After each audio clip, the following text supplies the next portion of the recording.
Imagine कीजिए आप लंबा चलते हैं तो कुछ समय चलने के बाद आपके पैरों में, पिंडलियों में दर्द होने लगता है, पिंडलियां जकड़ने लगती हैं, फिर आप रेस्ट करते हैं, फिर से आपको ठीक लगता है, फिर से आप थोड़ा चल पाते हैं और फिर से वही चीज पिंडलियों में दर्द होने लगता है। कई बार हम इसे उम्र के कारण, स्टेमिना कम होने के कारण, कैल्शियम की कमी, इस तरह की चीजें समझकर इग्नोर कर देते हैं। लेकिन दोस्तों कई बार ये serious condition peripheral arterial disease PAD हो सकता है। मैं हूं doctor Kamlesh Talesara, vascular and interventional radiologist at Bansal hospital Bhopal. तो आज हम बात करेंगे PAD क्या होता है, इसके लिए क्या जरूरी टेस्ट है, इन टेस्ट के लिए तैयारी कैसे करना है, हम ट्रीटमेंट ऑप्शंस के बारे में बात करेंगे और हम आखिरी में बात करेंगे क्या PAD होने से बचा जा सकता है। सो PAD क्या होता है? जैसे हमने कहा, पेरिफेरल आर्टीरियल डिसीज। इन केसेस में पेरिफेरल आर्टरीज, खून की नसों में अंदर कोलेस्ट्रॉल या कैल्शियम जमा होने के कारण प्लाक्स बनते लगते हैं और वो प्लाक्स खून के प्रवाह को रोकते हैं, जिससे ब्लड सप्लाई प्रॉपरली नहीं होती और इस कारण जब चलते समय पैरों को ज्यादा खून की जरूरत होती है तो पैरों में दर्द होने लगता है। PAD के अर्ली लक्षण क्या हो सकते हैं? चलते समय पैरों में दर्द होना, पैरों का ठंडा होना, स्किन में पैचेस आना और कई केसेस में वहां पर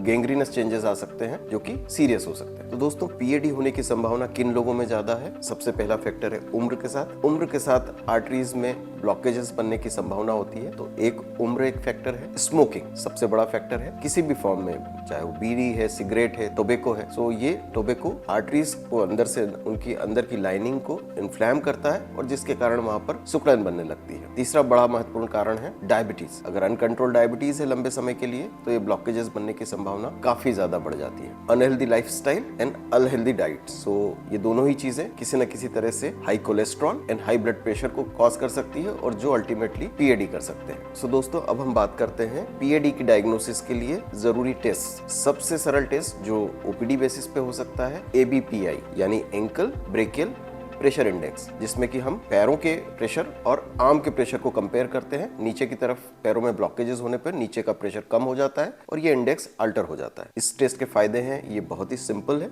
OPD बेसिस पे हो सकता है, हार्डली 10 मिनट्स का नॉन इन्वेजिव टेस्ट है, किसी तरह का दर्द या किसी तरह का इंजेक्शन की जरूरत नहीं है। नेक्स्ट, अगर ABPI इंडेक्स में हमें सस्पिशन आता है ब्लॉकेजेस होने का और क्लिनिकल सिम्टम्स भी अगर हमें बता रहे हैं ब्लॉकेजेस की तरफ, तो नेक्स्ट सबसे जरूरी टेस्ट होता है कलर डॉपलर। कलर डॉपलर में कलर सोनोग्राफी की तरह हम पूरे पैर की आर्टरीज की जांच करते हैं और उसमें एग्जैक्टली हमें अंदर की स्थिति पता लगती है कि ब्लॉकेजेस कहाँ है, कितना % है, क्या लेंथ है ब्लॉकेजेस की। सो आर्टरीज की सेहत का हमें उसमें एग्जैक्टली आइडिया लगता है और उसके बेसिस पे हम आगे का कोर्स डिसाइड कर सकते हैं। कलर डॉपलर लगभग 20 मिनट से 30 मिनट का समय ले सकता है। अच्छी बात यह है कि अल्ट्रासाउंड अगेन एक इजीली अवेलेबल मॉडलिटी है, इसमें ये पूरी तरह से नॉन इन्वेजिव है, तो इसमें किसी तरह का दर्द नहीं होता, किसी सुई इंजेक्शन की जरूरत नहीं होती। सो दोस्तों कलर डॉपलर से हमें ये पता लग जाता है कि बीमारी जस्ट माइल्ड है या इसमें ट्रीटमेंट की जरूरत है। सो इस बारी में नेक्स्ट सबसे इंपॉर्टेंट टेस्ट और सबसे एक्यूरेट टेस्ट की बारी आती है, वो है CT एंजियोग्राफी। और बहुत ही कम केसेस में अगर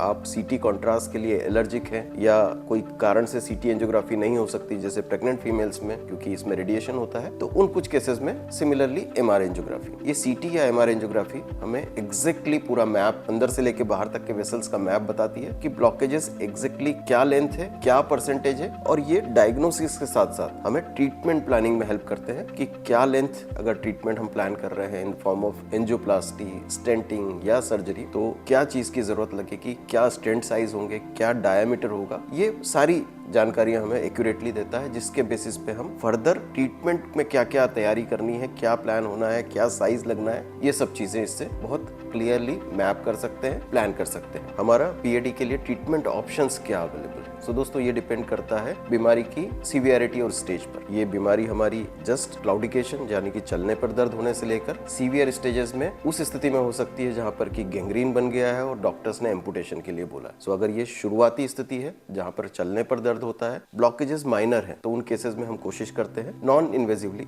इनिशियल स्टेज में कुछ मेडिसिन और रेगुलर एक्सरसाइजेस के साथ इसको धीरे धीरे हम आपका स्टेमिना, चलने की कैपेसिटी एंड ब्लड सर्कुलेशन को बढ़ाने के लिए एडवाइस करते हैं। यही चीजें अगर लेटर स्टेज पे है जहाँ के ब्लॉकेजेस सिग्निफिकेंट है, तो वहां पर कन्वेंशनली हम बात करते थे बाईपास ग्राफ्ट्स की, यानी सर्जिकली नॉर्मल सेगमेंट से लेकर नॉर्मल सेगमेंट तक हम कंड्यूट लगाते हैं, जिससे कि जो ब्लॉकेज वाला एरिया है वो बाईपास हो जाए। लेकिन क्योंकि बाईपास है, it is a surgical procedure, तो इसमें लंबा चीरा होता है, आपका अस्पताल का कुछ दिनों का स्टे होता है, और क्योंकि ये सर्जिकल प्रोसीजर है तो इसमें संभावना होती है कभी इन्फेक्शंस और इस तरह के रिलेटेड कॉम्प्लिकेशंस रह सकते हैं। सो दोस्तों अच्छी बात यह है कि अब non invasive intervention interventional radiological treatment options available है, जिससे इन एडवांस स्टेजेस में भी बिना सर्जरी के नॉन इन्वेसिवली चीजों को ठीक किया जा सकता है। और इसमें सबसे जरूरी चीज है angioplasty and stenting. In cases में बिना चीरा के, जनरल एनेस्थीसिया के, लोकल एनेस्थीसिया यानी एक बारीक सुई लगाते हैं हम स्किन पर और वहां से बारीक कैथेटर्स वायर्स एंजियोग्राफी के रास्ते लेकर जाते हैं। जो ब्लॉकेज है उसको इनिशियली पतले वायर से ओपन करते हैं एंड फिर सिक्वेंशियली बलून्स के साथ, इनिशियली छोटा बलून फिर बड़ा बलून एंड उसकी नॉर्मल साइज तक उसको ओपन करते हैं। और कुछ केसेस में अगर ये ब्लॉकेजेस कोलैप्स करते हैं तो वहां पर हम स्टेंट लगा देते हैं। स्टेंट मेटल का छल्ला होता है जो कि उस ब्लॉकेज को ओपन करके रखता है, ब्लॉक नहीं होने देता। और दोस्तों बहुत डिफिकल्ट केसेस में जहां पर कि ब्लॉकेजेस लंबे हैं और बहुत ज्यादा समय से हैं और ये सॉलिड ब्लॉकेजेस हैं, वहां पर अब नए ट्रीटमेंट ऑप्शंस अवेलेबल है इन द फॉर्म ऑफ एथेरेक्टमी। ये अगर हम लेमन लैंग्वेज में बात करें तो ये ड्रिल की तरह होते हैं। जो हमारी वायर क्रॉस करने के बाद हम इन डिवाइसेस को लेकर जाते हैं तो ये ड्रिल की तरह वो रास्ते को खोलते जाते हैं और उस कचरे को बाहर, शरीर से बाहर करते जाते हैं। तो वो पूरा नया रास्ता, वहां पर जो पुराना ओरिजिनल रास्ता था वहां पर फिर से वो नया ट्रैक क्रिएट कर देते हैं और उसको फिर हम बलून, ज्यादातर केसेस में बिना स्टेंट के, सिर्फ बलूनिंग के साथ उसको नॉर्मल शेप, नॉर्मल ल्यूमेन दे सकते हैं। सो दोस्तों, अगर आपको चलने पर पैरों में दर्द हो रहा है या कुछ घाव हैं जो आसानी से ठीक नहीं हो रहे हैं और स्पेशली अगर आप डायबिटिक हैं या स्मोक करते हैं, सो इन चीजों को बिल्कुल इग्नोर नहीं करें, क्योंकि हमने देखा ये सीरियस स्थिति में गैंग्रीन या एम्पुटेशन तक चीजें पहुंच सकती है। और दोस्तों सबसे अच्छी बात यह है कि जांचें बहुत सिंपल है, treatment options non invasive and कारगर है। सो